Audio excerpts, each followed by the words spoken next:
నమస్తే, welcome to I news. నేను హిమ. దక్షిణ భారత రాజకీయాల్లో అత్యంత ఆసక్తిని రేకెత్తించే తమిళనాడు అసెంబ్లీ ఎన్నికల సమరం మొదలైపోయింది.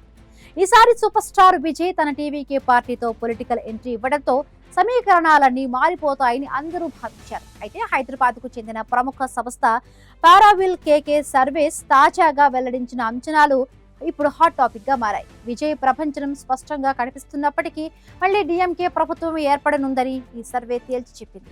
విజయ్ ఎఫెక్ట్ ఎవరిపై పడింది? అసలు స్టాలిన్ మ్యాజిక్ మళ్ళీ పనిచేయబోతుందా? ఈ ప్రత్యేక విశ్లేషణలో చూద్దాం. తమిళ రాజకీయాల్లో ఇప్పుడు ముక్కోణపు పోరు ముదురుతోంది. అటు అనుభవజ్ఞుడైన స్టాలిన్, ఇటు పట్టువదలని అన్నాడీఎంకే, వీరిద్దరి మధ్యలోకి దళపతి విజయ్ ఎంట్రీ ఇవ్వడంతో యుద్ధం రసవత్తరంగా మారింది.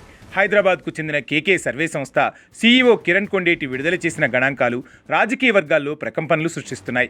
ఈ సర్వే ప్రకారం తమిళనాడులోని 234 నియోజకవర్గాల్లో మళ్లీ డీఎంకే జెండానే ఎగరబోతోంది.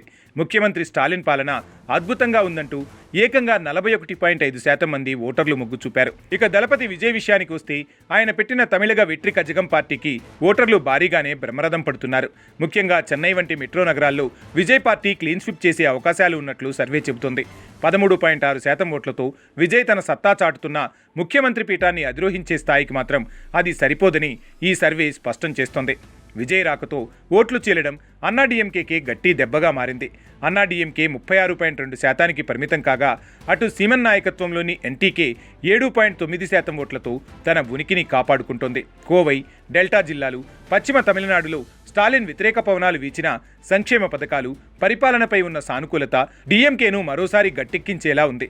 కేకే సర్వే సంస్థ గతంలో 2019 ఆంధ్రప్రదేశ్ ఎన్నికల ట్రెండును కూడా ఖచ్చితంగా అంచనా వేసింది. అప్పట్లో కూటమి విజయాన్ని ముందే చెప్పిన ఈ సంస్థ ఇప్పుడు తమిళనాడులో విజయ్ ప్రభంజనం ఉన్నప్పటికీ గెలుపు గుర్రం మాత్రం స్టాలిన్దేనని తేల్చి చెప్పింది. మరి దళపతి వేగం ఓట్లను సీట్లుగా మార్చగలదా, లేక సర్వే చెప్పినట్లుగా స్టాలిన్ తన కోటను కాపాడుకోగలరా?